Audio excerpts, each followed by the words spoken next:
Yoruq sayılla keşmişlerinin hatırsı. Yoruq sayılla şahitlarının bayanı. Unutulmaz keşmiş ve mengülük esleme. Yoruq sayılla.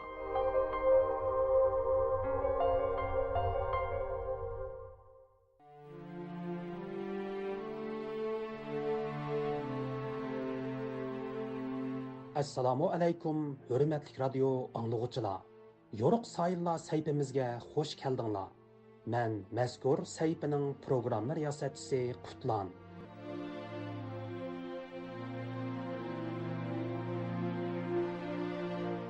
Anlar men do'stlar.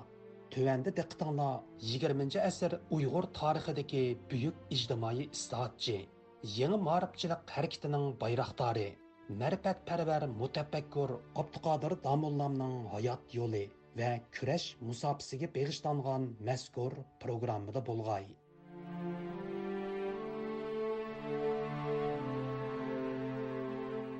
1924 yılı yazda Abduqodir Domollam boshchiligida Qashqarda yuz bergan ommaviy namoyish haqiqatanmi zo'r zilzila paydo qilgan edi. Yeni kelib bu namoyish militarist Yang Zangshin va uning Qashqardagi do'taylarini sarosimga selib qolmasdan, balki yana Buyuk Britaniya imperiyasi bilan Rossiyada yangidan hokimiyatga chiqqan bolsheviklarning Qashqardagi konsul xonlarini aloqazada qilib atgan edi. Shu sababdan Qashqardagi bu namoyish rayon xarakterlik bir ishki voqea bo'lib qolmasdan, balki ko'p taraflarning manfaatiga ta'sir ko'rsatgan xalqaroliq voqeaga aylangan edi. Shvetsiyada turishliq Uyg'ur ziyolilaridan Abdushukur Muhammad apandi bu haqda fikr bayon qilib, bu qatamliq namoyishning yaqinqi zamon Qashqar tarixida ta'siri intayin zo'r bo'lgan unutilmas bir voqea bo'lganligini tilga oladi. Bu nayt çoğun bir dağılığılık yani Qashqar tarixidagi nayt g'ulg'uli qo'zg'agan ta'sir cho'ng bo'lgan bir faoliyat bo'lgan. Ammo bular shved missionerlarining turalg'usini oldidan ayrilib, hukumatning turish o'rniga qarab mangan vaqtida ayni chog'dagi istibdod hukumatining askarlari tarafidan nayt qattiq qonliq bostirilgan.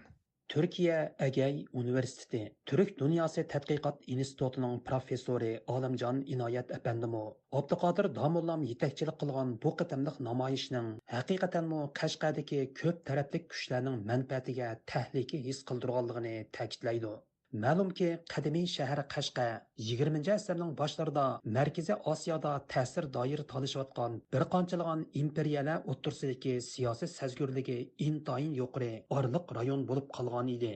Gerçi siyasi sehrigar Yang Zangshin chegarani dum taqab Sharqiy Turkistonni o'z oldiga idora qilayotgan bo'lsa-mu, ammo Hindistonda besib yotgan Buyuk Britaniya imperiyasi bilan Rossiyada yangidan hokimiyatni qo'lga olgan bolsheviklar orliq rayon Qashqar orqali bir-birini kuzatib turadi.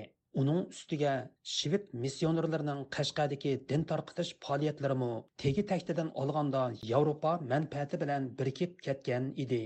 Shu vajidan professor Olimjon Inoyat apandi Qashqarda 1924-yili Abduqodir Domollamga qarata planlangan suiqasdda ko'p taraflarning ishbirligi mavjudligini ta'kidlaydi. Şivit misyonerlerine karşı elip verilgan bu katımki namayış, Şivit misyonerlerini, Qashqardaki Angliya diplomatiya amaldarlarını, Xitay hükümetini, şundaqla bu namayışda xalqçılıkki abroyu teximi kötürülüp ketken, Abduqodir Domollamni körelmegen yerlik mutasib kuchlar ve işbirlikçilerini qattiq bearam qilib etken. Şuna namayışdan keyin Abduqodir Domollam qattiq ta'qib ostiga ilingan ve yuqorida aytib o'tilgan qarang'u kuchlar tarafidan Abduqodir Domollamga suiqasd planları tüzülgen. Amerikadagi yosh Uyg'ur bilim odamlaridan Taran Uyg'ur apandimi Abduqodir Domollamga qartilgan suiqasdda Xitoy doiralari bilan shved missionerlarining ish birligidan boshqa yana ikki muhim taraf Sovet ittifoqi bilan Buyuk Britaniyaning Qashqardagi konsulxonalarining ma'lum darajada qo'li bo'lish ehtimolligini tilga oladi. Menimcha Abduqodir Domollamninki suiqasd qilinishida Xitoy mustamlikachilari va shved missionerlaridan boshqa yana parda orqasida ikki cho'ng kuchni, ya'ni Angliya va Sovet ittifoqini ko'rish mumkin deb qarayman. Garchi hozirgacha qo'limizda Abduqodir Domollamninki qatl qilinishiga Sovet ittifoqi bilan Angliyaninki bevosita qo'l tuqqanligi yoki parda orqasida turib qolganligi haqida aniq bir tarixiy arxiv materiallari yo'q bo'lsa-mu, Abduqodir Damollan boshlatgan shu ijtimoiy, siyosiy va ma'rif jihatdagi islohotlarningki, jumladan bir siyosiy harakatningki, bu ikki davlatlarningki manfaatlariga bo'libmi, o'z mustamlikalarga manfaatlariga va planlariga ma'lum darajada ta'sir ko'rsatganligini qiyos qilish mumkin. Abdushukur Muhammad Efendi Şivit arxivlarda saqlanayotgan missionerlarning Sharqi Turkistonga doir xotiralaridagi bir qism uchurlarga intayin diqqat qilgan.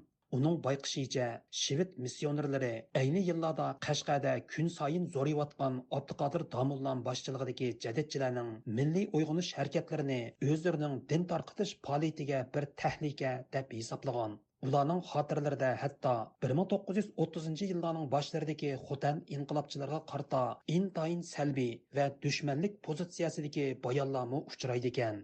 Mən Şivsiya kelgəndən keyin ayni çağda Qashqar rayonunda tug'an aşı Şivit missionerlari yezib qaldırğan nurgun kündlük xatirlarni, ular tərəfindən yazılğan maqallarni, kitaplarni ko'rdim. Shu vaqtdagi vaziyatni tushunib beqish uchun ular tərəfindən yezib qaldırğan aşı materiallarni o'qib chiqdim.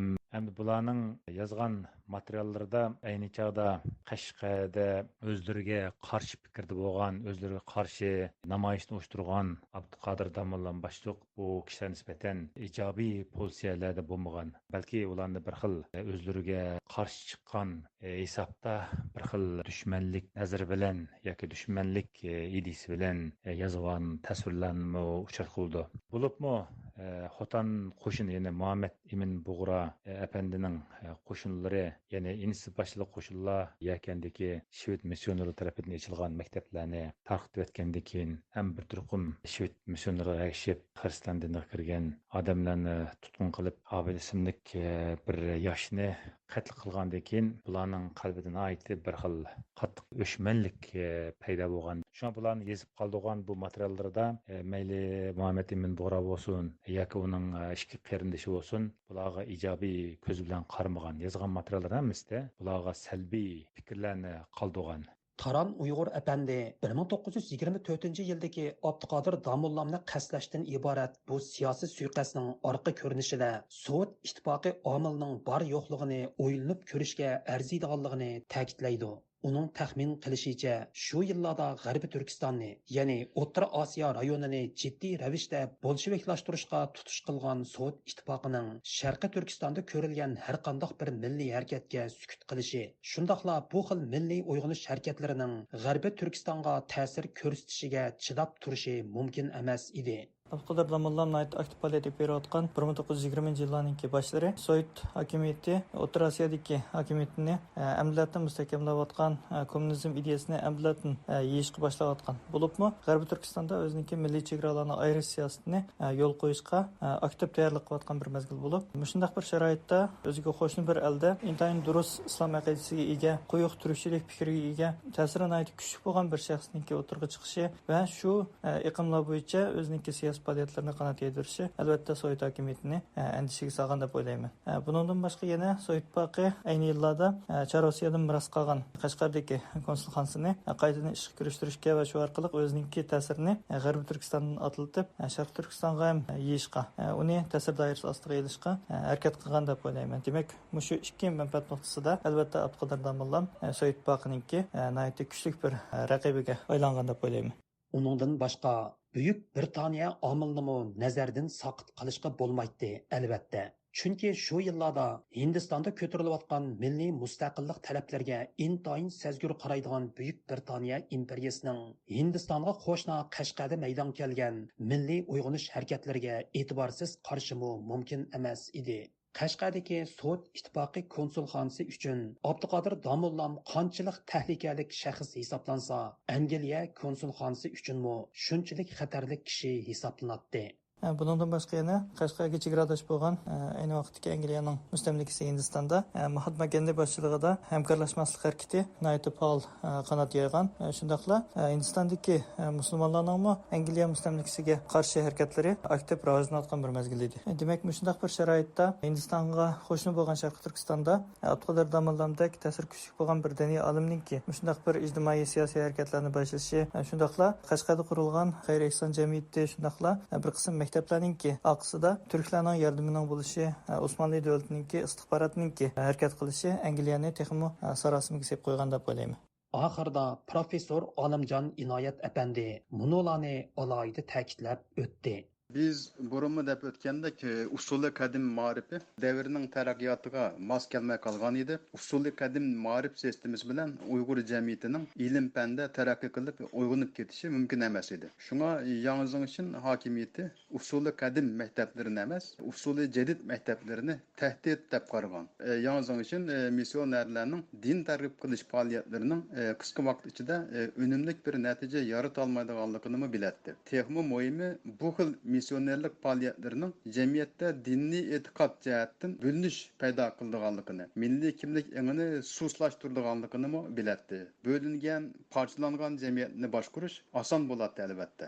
Yana bir tarafdan xalqaroliq vaziyat davolg'ish ichida turayotgan bir mezgilda g'arb davlatlari bilan bo'lgan munosabatining yirgilashib ketishini xohlamaydi. Mushu sabablar bilan Yangi Zhengxin shved missionerlarining din tarqitish faoliyatlarini to'smagan deb qarayman.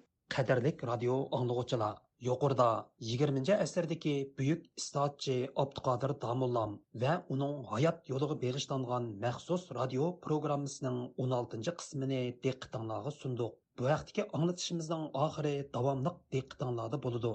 Programmani Qutlan tayyorladi.